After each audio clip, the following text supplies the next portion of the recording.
മിണ്ടാണ്ട് പോടോ തൻ്റെ ഒരു തേങ്ങ വർത്തമാനം. അപ്പം ഞങ്ങളുടെ തൃശ്ശൂർ ജില്ലയിൽ പറയുന്നൊരു വാക്കാണ് തേങ്ങ വർത്തമാനം. എന്താണ് തേങ്ങ വർത്തമാനം? അപ്പോൾ ഞാൻ പറഞ്ഞുതരാം, ഇതൊരു സ്റ്റോറിയാണ്, ഒരു കഥ തന്നെയാണ്. അപ്പോൾ ഈ തേങ്ങ എന്നുള്ള ഇതിനെ പറ്റിയിട്ട്, നാളികേരത്തിനെ പറ്റി പറഞ്ഞു കഴിഞ്ഞാൽ ഇന്ന് അവസാനിക്കില്ല. അതുകൊണ്ടാണ് എല്ലാവരും അത് തേങ്ങ വർത്തമാനം വേണ്ട, ഞാൻ പോവാണ്, സമയമില്ല എന്ന് പറയുന്നത്. അതായത് വിവരിച്ചിങ്ങനെ പറയേണ്ടി വരും, അല്ലാണ്ട് ഒരു ചുരുക്കി പറയാനായിട്ട് പറ്റില്ല. അപ്പോൾ എന്താ, ഈ നാളികേരം തെങ്ങിൽ നിന്ന് ഇട്ടില്ലെങ്കിൽ അവിടെ കിടന്നിട്ട് തെങ്ങിൻ്റെ മുകളിൽ കിടന്നിട്ട് തന്നെ ഉണങ്ങിണ്ട് താഴെ വീഴും. അതിനാണ് നമ്മൾ കൊട്ടത്തേങ്ങ. ഇതിപ്പോൾ പൊളിച്ച് കാണിച്ചില്ല, കണ്ടില്ലേ? ഇതാണ് കൊട്ടത്തേങ്ങ. ഈ കൊട്ടത്തേങ്ങ നമുക്ക് അങ്ങോട്ട് തിന്നാൻ പറ്റില്ല. കാരണം വെച്ചാൽ തിന്നാൻ കുഴപ്പമൊന്നുമില്ല, മിക്കവാറും വയറുവേദന എടുക്കും. കാരണം ഇത് ഫുള്ള് എണ്ണയാണ്, വെളിച്ചെണ്ണ. അപ്പോൾ ഇത് ആട്ടിയിട്ട് കിട്ടുന്ന സാധനം പിണ്ണാക്ക്. ആ പിണ്ണാക്ക് നമ്മൾ കന്നുകാലികൾക്ക്, പശു, ആട്, പോത്ത് ഇതിനൊക്കെ ഇട്ട് കൊടുക്കും. അപ്പോൾ ഇതാണ് ഒരു തെങ്ങ്. കണ്ട, ഈ തെങ്ങിന്മേലുള്ള എല്ലാ സാധനങ്ങൾക്കും പേരുണ്ട്. കരിക്കുണ്ട്, ചൊട്ടയുണ്ട്, കൊഴിഞ്ഞിലുണ്ട്, കോഞ്ഞാട്ടയുണ്ട്, ഈർക്കലുണ്ട്, അതുപോലെ തെങ്ങിൻ്റെ തടിയുണ്ട്, പല സാധനങ്ങളാണ്. അപ്പോൾ ഈ തെങ്ങിൻ്റെ പട്ട ഉണങ്ങി താഴെ വീണ് കഴിച്ചിട്ടുണ്ടെങ്കിൽ മെടഞ്ഞെടുക്കണം. അതിനാണ് ഓല എന്ന് പറയാം. അപ്പം നമ്മളുടെ എൻ്റെയൊക്കെ ചെറുപ്പകാലത്ത് ഇഷ്ടം പോലെയാണ് ഈ കുടിലുകൾ, അല്ലെങ്കിൽ നല്ല വലിയ വീടുകളും ഓല വീടുകളാകുന്നു. അപ്പോൾ സബിത ഞാൻ വേണ്ടിയിട്ട് ഒരു കരിക്ക് കുടിക്കാനുള്ള പ്ലാനാണ്. അപ്പോൾ സബിത എന്നോട് പറയുന്നത്, കരിക്ക് കണ്ടപ്പോൾ ചോദിക്കുകയാണ്, ഇത് നമ്മളുടെ തൃശ്ശൂർ എല്ലാവരും പറയും ഒരു തേങ്ങ വർത്തമാനം, ഒരു തേങ്ങ വർത്തമാനം, എന്താ അങ്ങനെ പറഞ്ഞാൽ കണ്ടില്ലേ? അപ്പോൾ ഇത് കാണുന്ന എല്ലാവർക്കും മനസ്സിലായി, ഇതൊരു സന്തോഷം വയ്ക്കൽ, കണ്ടില്ലേ? സ്നേഹം പങ്കുവയ്ക്കലാണ്. ഞാൻ കുറച്ച് കരിക്ക് എടുത്തിട്ട് അവൾക്ക് വായിലൊക്കെ വെച്ച് കൊടുക്കുമ്പോൾ എല്ലാവരും വിചാരിക്കും, ഓ എന്തൊരു സ്നേഹമാണ്, കണ്ടോ? അപ്പോൾ അതുപോലെ തന്നെയാണ് ഈ കരിക്ക് ഉണ്ടാവണേക്കാളും മുന്നാണ് മച്ചിങ്ങ ഉണ്ടാവും.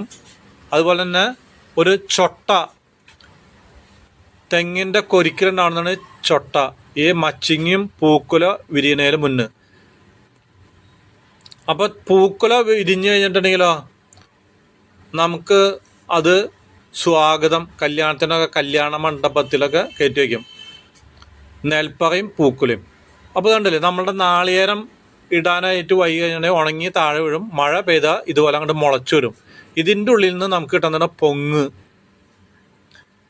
അതുപോലെ ഈ ചകിരി, നമ്മൾ അതിൻ്റെ ഉള്ളിൽ നിന്ന് എടുക്കാൻ എന്താണ്, ചകിരി നാര്, കോക്കനട്ട് ഫൈബർ.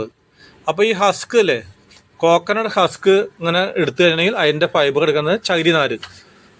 ആ നാരുകൾ നമ്മൾ കുറേ കൂടുതൽ എടുത്തിട്ട് ഇതുപോലെ ട്വിസ്റ്റ് ചെയ്തിട്ട് ഇങ്ങനെ വലിച്ചു കഴിഞ്ഞാണെങ്കിൽ അതൊക്കെ ഉള്ളിൽ ലോക്കായിട്ട് ഇതുപോലെ കയറായിട്ട് വരും. ഇനി ആ ചിരട്ട നമ്മൾ കത്തിച്ച് ചാരാക്കാൻ പാടില്ല, ചാർക്കോൾ എടുക്കും. ഈ ചാർക്കോൾ ഇന്നിപ്പോൾ നിങ്ങൾക്ക് അറിയുന്നത്, ഇത് കോഴി ചുടാൻ, അതായത് അൽഫാം ചിക്കൻ ഉണ്ടാക്കാനായിട്ട് ചാർക്കോൾ എടുക്കും. പക്ഷെ എൻ്റെ കുട്ടിക്കാലത്തൊക്കെ ചാർക്കോൾ എടുത്തിട്ട് നേരെ ഇസ്തിരിപ്പെട്ടി, അയൺ ബോക്സിൻ്റെ ഉള്ളിലാണ്. അതായത് ഇന്നുള്ള ഇലക്ട്രിക് ബോക്സ് ഉണ്ടല്ലോ, ഇലക്ട്രിക് ബോക്സിൻ്റെ ഉള്ളിലെ കോയിൽ, ആ കോയിലിന് പകരം ഈ ചിരട്ടയാണ് ഇട്ട് കൊടുക്കുക കത്തിയത്.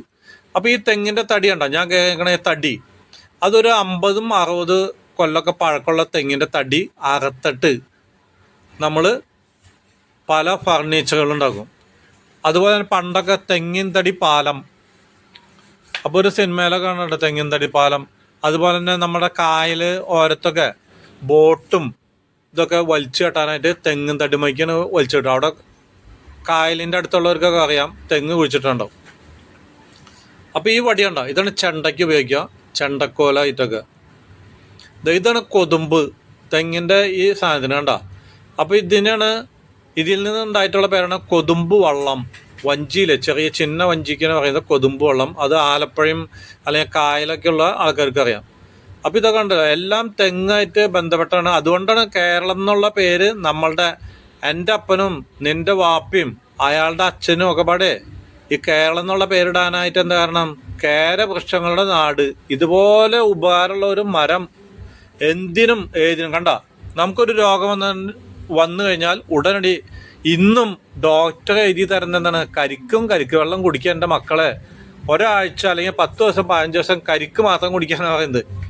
ഇനി കരിക്ക് എടുത്തില്ലെങ്കിൽ ആ കള്ള്, അപ്പം നമ്മളുടെ ഈ തെങ്ങിൻ്റെ ചൊട്ട എടുത്തിട്ട് വെട്ടി ചെത്തിയിട്ട് കള്ളുണ്ടാക്കും. കള്ള് കുടിക്കാത്തവർക്ക് തന്നെ അമ്പാടി ചൊറക്കാണെങ്കിൽ കള്ള് വീട്ടിൽ വെച്ച് ഉണ്ടെങ്കിൽ കുറച്ച് ദിവസം കൊണ്ട് ചൊറക്കുണ്ടായി കിട്ടും. ഇപ്പം ഈ കാള കളിക്കുന്ന ഞാൻ കണ്ടില്ലേ, എൻ്റെ പിന്നിൽ നോക്കിയാൽ കാളകളിയുടെ പിന്നിൽ ഒരു കുട കിടന്നിട്ട് മോളിക്ക് പോണ്. അതിൻ്റെ അടിയിൽ അരിങ്ങാണ്, കുരുത്തോല തോരണം. അരിങ്ങെന്നല്ല പണ്ട് പറയാ, കുരുത്തോല തോരണം. ഇത് കണ്ട, അതൊക്കെ ഈ തെങ്ങിൻ്റെ സാധനം കൊണ്ടാണ്.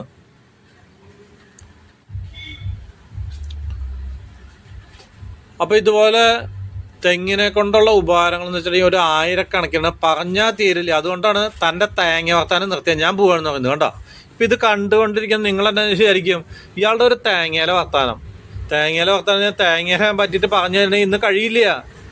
1 മണിക്കൂർ 2 മണിക്കൂർ ഇതിനെ പറ്റിയിട്ട് പറഞ്ഞാലും കഴിയാത്തൊരു സംഭവമാണ് തേങ്ങ വർത്താനം. അതുകൊണ്ടാണ് ഇന്ന് നമ്മൾ ഇത് നോക്കിയാൽ കണ്ട, ഈ തെങ്ങിൻ്റെ പട്ടയമൽ നിന്ന് ഉണങ്ങിയ പട്ട എടുത്തു കഴിഞ്ഞിട്ടുണ്ടെങ്കിൽ ചൂല് ഉണ്ടാക്കും. അപ്പോൾ വേണ്ട, ഞാനൊക്കെ ഒരു 2-3 ഈർക്കിലി ഒരുമിച്ച് ഒഴിഞ്ഞെടുക്കാന്ന് പറയും. ഒരു കത്തി അല്ലെങ്കിൽ അരിവാൾക്കൊക്കെയാണ് ഇങ്ങനെ എടുക്കുക. അതൊക്കെ പണ്ട് കാലത്തൊക്കെ സ്ത്രീകളുടെ പണിയായിരുന്നു. ഇന്നിപ്പോൾ എൻ്റെ സൂപ്പർ മാർക്കറ്റ് പറയണമെങ്കിൽ 30 രൂപ ആണെങ്കിൽ ഈർക്കിലി ചൂല് മേടിക്കാൻ കിട്ടും. അപ്പോൾ ഈ ഈർക്കിലി കണ്ട, ഇതൊരു 10-500 ഒരുമിച്ച് വെച്ച് കെട്ടിയിട്ടുണ്ടെങ്കിൽ ചൂല്. ഈ കാണുന്നതാണ് ചൂല്, കണ്ടില്ലേ? അപ്പം ഇതുപോലെ തന്നെ ഒരു മച്ചിങ്ങ കരിക്കാവണതിന് മുന്നേ ഫസ്റ്റ് തന്നെ ഈ പൂക്കുലയുടെ ഉള്ളിൽ നിന്ന് പുറത്തേക്ക് വരുന്ന സാധനമാണ് മച്ചിങ്ങ. അത് ഇതൊക്കെ പമ്പരം ഉണ്ടാക്കാം. ഇത് കണ്ടോ, ഈ സാധനമാണ് കോഞ്ഞാട്ട. ഈ കോഞ്ഞാട്ടാണ് പണ്ട് കാലത്തൊക്കെ, പണ്ടല്ല 10-30 വർഷം മുമ്പ്, അരിപ്പയ്ക്ക് പകരം ഫിൽറ്ററായിട്ട് ഉപയോഗിച്ചത് ഇതാണ് സാധനം. അപ്പോൾ ഈ നാളികേരം ചുരണ്ടി എടുത്തിട്ട് നമ്മൾ ഇങ്ങനെ പിഴിഞ്ഞെടുക്കുമ്പോൾ ഇതിൻ്റെ കൊറ്റൻ ഈ എന്താ പറയുക, തേങ്ങ പീര പിഴിഞ്ഞ് എടുത്തു കഴിഞ്ഞാൽ പിന്നെ പീര എന്ന് പറയുള്ളൂ, അല്ലാണ്ട് തേങ്ങ എന്ന് പറയുക. ഈ പീര അരിക്കാനായിട്ടൊക്കെ ഇതാണ് ഉപയോഗിക്കുക. കണ്ടില്ലേ, ഇതാണ് ഫിൽറ്റർ, പണ്ടത്തെ ഫിൽറ്റർ. പണ്ടത്തെ എൻ്റെ ചെറുപ്പകാലത്തൊക്കെ. അപ്പോൾ before 30 or 40 years before somebody using now also. അപ്പോൾ 5-6 വാക്കൊക്കെ ഇടയ്ക്കിട്ട് വേറെ ഇംഗ്ലീഷൊക്കെ പറഞ്ഞില്ലെങ്കിൽ otherwise do you are thinking this man is very full, he don't know nothing, A farmer. അപ്പോൾ ഇന്ന് ഫാർമർ എന്ന് പറഞ്ഞാൽ കൃഷിക്കാരൻ തന്നെ ഒരു വിലയില്ലാത്ത ഒരു സാധനമാണ് കൃഷിക്കാരൻ. സ്ത്രീകളെ പോലെ തന്നെ സ്ത്രീകൾക്കും ഒരു വിലയൊന്നുമില്ല. നമ്മളുടെ കൂടെ നമ്മളുടെ അമ്മ, എൻ്റെ ഭാര്യ സബിത 30-40 വർഷം ജീവിച്ചു എന്ന് പറഞ്ഞിട്ട് കാര്യമില്ല. ഡൈവേഴ്സ് ചെയ്തിട്ടുണ്ടെങ്കിൽ ഗവൺമെൻറ്, നമ്മുടെ കോടതി പറയും ഒരു 25,000-30,000 ചിലവിന് കൊടുക്കുക. അതാണ് സ്ത്രീക്കുള്ള വിലയുള്ളൂ. ഇവിടെ വേണ്ടത് സ്ത്രീകളൊക്കെ പ്രസംഗിക്കുന്നത് കേട്ട് കഴിഞ്ഞിട്ടുണ്ടെങ്കിലേ എന്തോ അവർക്ക് എന്തൊക്കെ കിട്ടിയെന്ന് കയറിയിട്ട്. അപ്പം നിങ്ങൾ സ്ത്രീകൾ പരമാവധി നിങ്ങളുടെ വീടുകളിൽ ഭൂസ്വത്ത് അല്ലെങ്കിൽ എന്ത് സ്വത്തുണ്ടെങ്കിലും അത് നിങ്ങളുടെ അച്ഛനോടും അമ്മയോടും പറയാം പകുതി തരാൻ. പുരുഷനുള്ള അതേ ഇതുപോലെ തന്നെ തരാൻ പറയാം. അപ്പോൾ നിങ്ങളുടെ കയ്യിൽ 10 രൂപ ഉണ്ടാവും. അന്നാണ് നിങ്ങൾക്ക് ഞെളിഞ്ഞു നിൽക്കാൻ പറ്റുള്ളൂ. അല്ലാണ്ട് നിങ്ങളെ കളിയാക്കി, ബോച്ച കളിയാക്കി, ഇയാൾ കളിയാക്കി എന്ന് പറഞ്ഞിട്ടൊന്നും കേസ് കൊടുത്തിട്ട് ഒരു കാര്യമില്ല. എന്ത് കാര്യമുണ്ട്? അപ്പം നിങ്ങളുടെ കയ്യിൽ 10 രൂപ ഉണ്ടെങ്കിലോ നിങ്ങളെല്ലാവരും വില വയ്ക്കും. അതുകൊണ്ട് ഭാഗം വെച്ച് കല്യാണം കഴിച്ച് പോകുമ്പോഴേ പകുതി സ്വത്ത് തരാൻ പറയാം. അപ്പോൾ ഇത് കണ്ടോ, ഒരു സ്ട്രോ, ഇതാണ് തെങ്ങിൻ്റെ ഓല എടുത്തിട്ട് നമ്മൾ ഒരു ചാൻ നീളത്തിൽ മുറിച്ചതിന് ശേഷം ഇത് കുറച്ച് പശ വെച്ച് ഒട്ടിച്ച് കഴിഞ്ഞിട്ടുണ്ടെങ്കിൽ സ്ട്രോ ആയി. അപ്പോൾ ഇത് ഞാൻ കാണിക്കുന്നതല്ല, ഞാൻ കാണിച്ചത് എനിക്ക് തന്നെ ഒരു ബുദ്ധിയില്ല. ഇത് കർണാടകത്തിൽ ഒരു ആള് വ്യവസായമായിട്ട് തുടങ്ങിയിട്ട് കോടികൾ സമ്പാദിക്കണം. അയാളുടെ പണി ഇത് തെങ്ങിൻ്റെ ഓല എടുത്തിട്ട് സ്ട്രോ ഉണ്ടാക്കിയിട്ട് ഇത് കയറ്റുമതിയാണ് യൂറോപ്യൻ രാജ്യങ്ങളിലേക്ക്. Natural straw.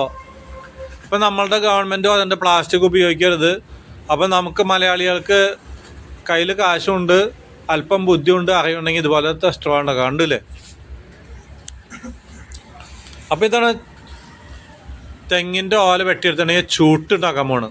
ഈ ഓലകൾ ഒരു കുറച്ച് 10-100 ഒരുമിച്ച് കെട്ടി കഴിഞ്ഞിട്ടുണ്ടെങ്കിൽ അതിൻ്റെ പേര് ചൂട്ട്. അപ്പോൾ പണ്ടൊന്നും ടോർച്ചില്ലാത്ത കാലത്ത് ഇതാണ് ഉപയോഗിക്കുക, ഓലച്ചൂട്ട്. അപ്പം ഞങ്ങളൊക്കെ പട്ടണത്തിൽ പോയിട്ട് തിരിച്ചു വരുമ്പോൾ 10 പൈസ അല്ലെങ്കിൽ 5 പൈസയൊക്കെ കൊടുത്തിട്ടുണ്ടെങ്കിൽ ഈ 5 പൈസയ്ക്ക് ഒരു ചൂട്ട് മേടിച്ചിട്ട് കത്തിച്ച് പോരും ടോർച്ചിന് പകരം. അന്ന് മെഴുതിരിയൊന്നും ഇല്ല, മെഴുതിരിയൊക്കെ വളരെ കുറവാണ്. കണ്ടോ, ഇതാണ് ചൂട്ട്. അപ്പോൾ ഞാൻ ഇത് കത്തിച്ച് കാണിച്ചു തരാം. ഞങ്ങളൊക്കെ ടൗണിൽ പോയിട്ട് വരുമ്പോൾ കണ്ടോ ഇതുപോലെയാണ് ചൂട്ട് കത്തിച്ച് വരിക. അപ്പോൾ എൻ്റെ അപ്പനൊക്കെ ടൗണിലൊക്കെ പോയിട്ട് പട്ടണത്തിൽ പോയിട്ട് വരുമ്പോൾ ചൂട്ട് കത്തിച്ച് വരും. അല്ലെങ്കിൽ എൻ്റെ അപ്പൻ്റെ ചേട്ടൻ്റെ വീടുകളിലൊക്കെ പോയിട്ട് വർത്താനം പറഞ്ഞു വരുമ്പോൾ ഇതുപോലെ ചൂട്ട് കത്തിച്ചിട്ട് വരും. അതൊക്കെ ഒരു കാലം. ഇപ്പൊക്കെ കണ്ടില്ലേ, ഇപ്പല്ല കുറച്ച് കാലം മുന്നേ എൻ്റെയൊക്കെ ഒരു 10-40 വയസ്സായപ്പോൾ ടോർച്ച് ഇറങ്ങി കണ്ടില്ലേ. ഇതുപോലെ ടോർച്ച് കത്തിച്ചിട്ട് അന്നൊക്കെ ഗൾഫിൽ നിന്ന് വരുന്ന ആൾക്കാരുണ്ട്. അവർ 4 മണിക്ക് ടോർച്ച് കൊണ്ടുപോകും, സിനിമയ്ക്കാന്ന് പറഞ്ഞിട്ട് പോകും. അപ്പോഴാണ് ഇവൻ്റെ ടോർച്ച് 4 ആൾ കാണുള്ളൂ. ഇത് കണ്ടില്ലേ, ചിരട്ട കയ്യിൽ നമ്മുടെ നാളികേരം ചുരണ്ടി എടുത്തിട്ട് ആ ചുരട്ട 2 ഓട്ടം എടുത്തിട്ട് ഒരു വടി കുത്തി കയറ്റിക്കും. ഇതാണ് ചിരട്ട കയ്യിൽ കണ്ടില്ലേ. സ്പൂണൊക്കെ അന്നത്തെ ഇതാണ് കയറ്. നമ്മുടെ കോക്കനട്ട് ഹസ്ക് എടുത്തിട്ട് അതിൻ്റെ ഫൈബർ എടുത്തിട്ടുണ്ടെങ്കിൽ ആ നാര് അതൊക്കെ ഉണ്ടാകും. ഇത് ചൂല് കൊണ്ടില്ലേ, തെങ്ങിൻ്റെ പട്ട. നമ്മളൊക്കെ കാലത്ത് പണ്ട്, നമ്മളല്ല ഞാനൊക്കെ കാലത്ത് പല്ല് തേച്ച് കഴിഞ്ഞിട്ടുണ്ടെങ്കിൽ നാക്ക് പഠിക്കുന്നതിന് ഇത് ഉപയോഗിക്കും. ഇത് കണ്ടോ, വല്ല കോഴി പോത്തൊക്കെ തിന്നിട്ടുണ്ടെങ്കിൽ പല്ലുകുത്തി ടൂത്ത് പിക്ക് ഈ ഈർക്കിലിയാണ് കണ്ടില്ലേ. അതുപോലെ തന്നെ ഈ ഈർക്കിലി കണ്ടോ, ഈ ഈർക്കിലി പൊളിച്ചിട്ടാണ് ടങ് ക്ലീനറായിട്ട് ഉപയോഗിക്കുക. ടങ് ക്ലീനർ ഇന്നിപ്പോൾ പ്ലാസ്റ്റിക്കിൻ്റെ സ്റ്റീലിൻ്റെ ഒക്കെ ടങ് ക്ലീനർ മേടിക്കാൻ കിട്ടും. പക്ഷേ എൻ്റെ ചെറുപ്പകാലത്ത് അതൊന്നുമില്ല. ഇതുപോലെ ഈർക്കിലി. അപ്പം അന്നൊക്കെ ഏത് മലയാളിയുടെ വീട്ടിലും ഒരു തെങ്ങ് ഉണ്ടായിരിക്കും കണ്ടില്ലേ. ഇതാണ് കുരുത്തോല. ഈ തെങ്ങിൻ്റെ കൂമ്പ് ഇങ്ങോട്ട് വെട്ടിയെടുക്കണത്. എന്നിട്ട് ഇതൊക്കെയാണ് കുരുത്തോല, തോരണം, അരിങ്ങ് എന്നൊക്കെ പറയുന്നത് ഈ സാധനം കണ്ട. പണ്ടൊക്കെ പള്ളിപ്പെരുന്നാൾ അതുപോലെ തന്നെ അമ്പലത്തിൽ ഇതൊക്കെ ഇതാണ് ഉപയോഗിക്കുക. ഉത്സവത്തിനൊക്കെ ഇഷ്ടം പോലെ വെട്ടി കൊണ്ടിട്ട് ഇടും. അപ്പോൾ സബിതയും ഞാനും കൂടിയിട്ട് അപ്പോൾ ഒരു യാത്ര പോവാണ്. അപ്പോൾ നിങ്ങൾക്ക് എല്ലാവർക്കും മനസ്സിലായി ഉണ്ടാവും ഇപ്പോൾ ഒരു തെങ്ങിൻ്റെ പ്രത്യേകത. അപ്പോൾ അതുപോലെ തന്നെ എൻ്റെ അപ്പനും നിൻ്റെ വാപ്പിയും അവൻ്റെ അച്ഛനും ഒക്കെ പാടെ കേരളം എന്ന് പേരിടാനായിട്ട് കാരണം എന്താണ്? കേരവൃക്ഷങ്ങളുടെ നാട്, കൽപ്പക വൃക്ഷങ്ങൾ, കേരവൃക്ഷങ്ങളുടെ നാടായതുകൊണ്ട് കേരളം എന്നുള്ള പേരിട്ടത്. അപ്പോൾ അവരൊക്കെ അതിസമർത്ഥന്മാരായിരുന്നു, അതുകൊണ്ടാണ് ഇതുപോലത്തെ പേരിട്ടത് കണ്ടില്ലേ. അപ്പോൾ തെങ്ങിനെ പോലെ തന്നെ ഇവിടെ കേരളം എന്ന് വെച്ചിട്ടുണ്ടെങ്കിൽ പുഴകൾ, മലകൾ, പർവ്വതങ്ങൾ, എല്ലാവിധ വന്യമൃഗങ്ങൾ, എല്ലാവിധ ഭക്ഷണങ്ങൾ, എല്ലാവിധ സസ്യജാലങ്ങളും ഇതൊക്കെ ചേർന്ന സ്ഥലമാണ് കേരളം. അതുകൊണ്ടാണ് അവർ ഈ തെങ്ങിൻ്റെ പേര് തന്നെ കേരളത്തിനിട്ടത്. അവരൊക്കെ തമിഴന്മാരായിരുന്നു. കാരണം 1958 കേരളം എന്ന് പറഞ്ഞിട്ട് ഒരു സ്ഥലം ഉണ്ടായിട്ടുള്ളൂ. അതിനു മുന്നേ എല്ലാവരും തമിഴന്മാരായിരുന്നു, നല്ല ബുദ്ധിമാന്മാരായിരുന്നു.